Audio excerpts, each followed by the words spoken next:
अब देखो उसके बाद में एक होता है E बराबर P इंटू टी, यही होता है। ठीक है,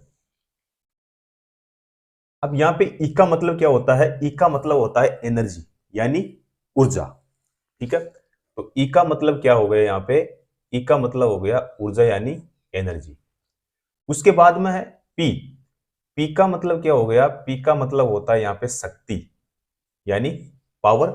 ठीक है, उसके बाद में है अपने पास में T।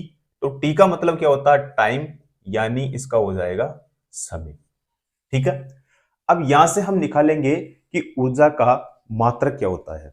ठीक है, अब देखो भाई, ऊर्जा का जो मात्रक होता है ना, तो ऊर्जा के बहुत सारे मात्रक होते हैं। ठीक है, अब यहां से अगर हम मात्रक निकालें तो पहला मात्रक यहां पे देखते हैं ऊर्जा का। ठीक है, ऊर्जा का मात्रक होता है पहले जूल। ठीक है, दूसरा अर्ग। ठीक है, पहला जूल, दूसरा अर्ग, तीसरा है यहां पे इलेक्ट्रॉन वोल्ट। शॉर्ट में आप इसको ईवी लिख सकते हैं। ठीक है, ईवी का मतलब होता है इलेक्ट्रॉन वोल्ट। ठीक है, उसके बाद में है अपने पास में कैलोरी। ठीक है, यह भी किसका मात्रक होता है? एनर्जी का मात्रक होता है यानी ऊर्जा का मात्रक होता है। उसके बाद में होता है किलो वाट घंटा। ठीक है, यह भी किसका होता है? ऊर्जा का ही होता है। उसके बाद में है अपने पास में ब्रिटिश थर्मल यूनिट। ठीक है, तो इसको लिखेंगे हम बी येलो। ठीक है, ब्रिटिश थर्मल यूनिट। उसके बाद में है ऊर्जा का और क्या होता है? वाट सेकंड भी होता है भाई इसका।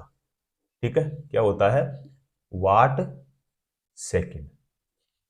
ठीक है, तो ये सारे किसके मात्रक है? ऊर्जा की मात्रक है। ठीक है, जैसा कि मैंने आपको पहले बोला था कि भाई ऊर्जा के जो है बहुत सारे मात्रक होते हैं।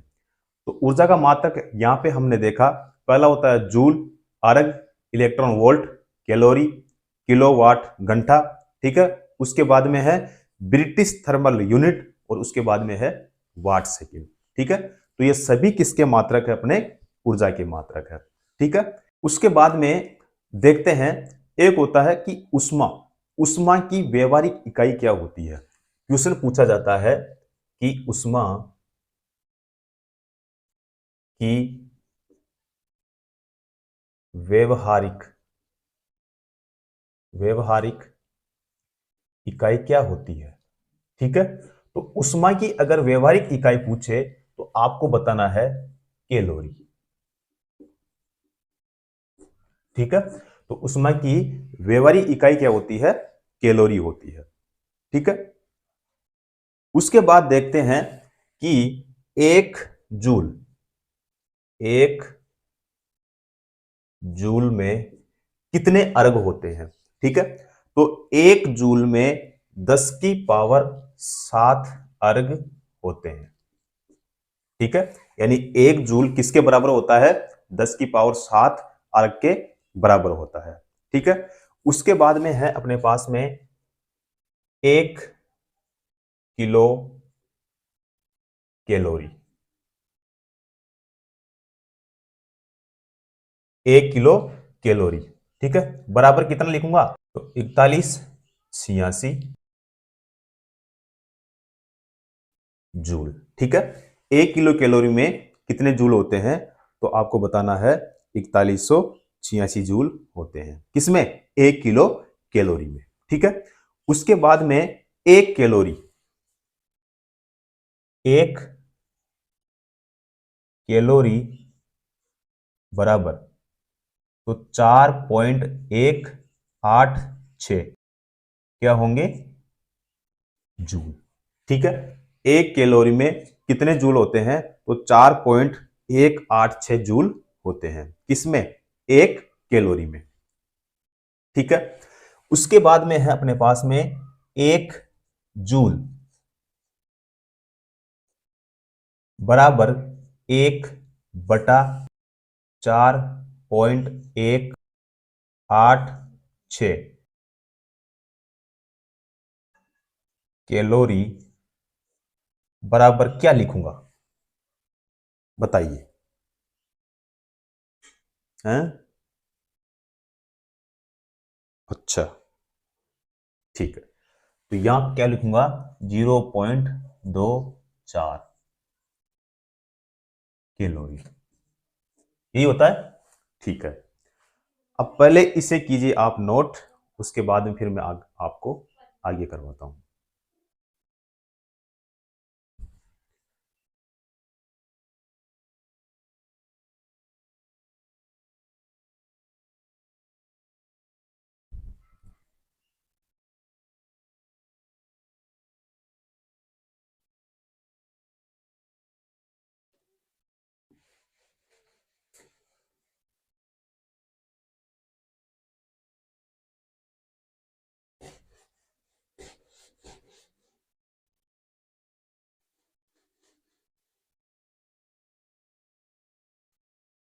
उसके बाद लिखो, एक इलेक्ट्रॉन वोल्ट बराबर 1.6 इंटू 10 की पावर माइनस का 19 जूल, यही होता है। ठीक है, ठीक है, फिर लिखो एक बी ओ टी बराबर, है ना, देखो बी ओ टी का मतलब होता है बोर्ड ऑफ ट्रेड यूनिट। ठीक है, बराबर कितना होगा, तो 1 किलो वाट घंटा। ठीक है, इसका मतलब यह होता है, मैं यहां पे लिखवा देता हूं आपको, बोर्ड ऑफ ट्रेड यूनिट। ठीक है, तो बीओटी का मतलब क्या होता है, बोर्ड ऑफ ट्रेड यूनिट। ठीक है, उसके बाद में है अपने पास में एक के डब्ल्यू एच। ठीक है, एक के डब्ल्यू एच बराबर क्या लिखूंगा, बताइए।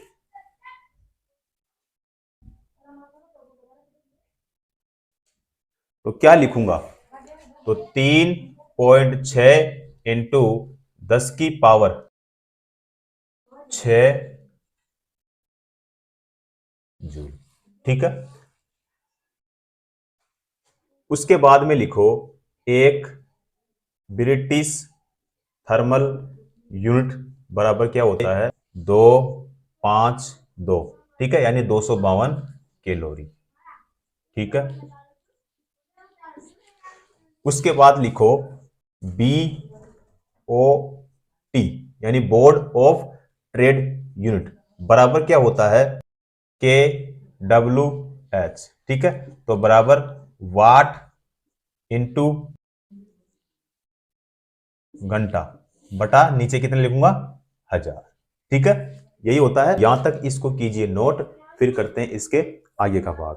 ठीक है, तो नोट करो फटाफट, फिर करते हैं आगे इसके। और अगर कोई इसमें डाउट हो तो आप मुझे बता सकते हो, कोई दिक्कत हो, किसी भी प्रकार का कोई क्वेश्चन हो तो आप मुझे बता सकते हो। ठीक है।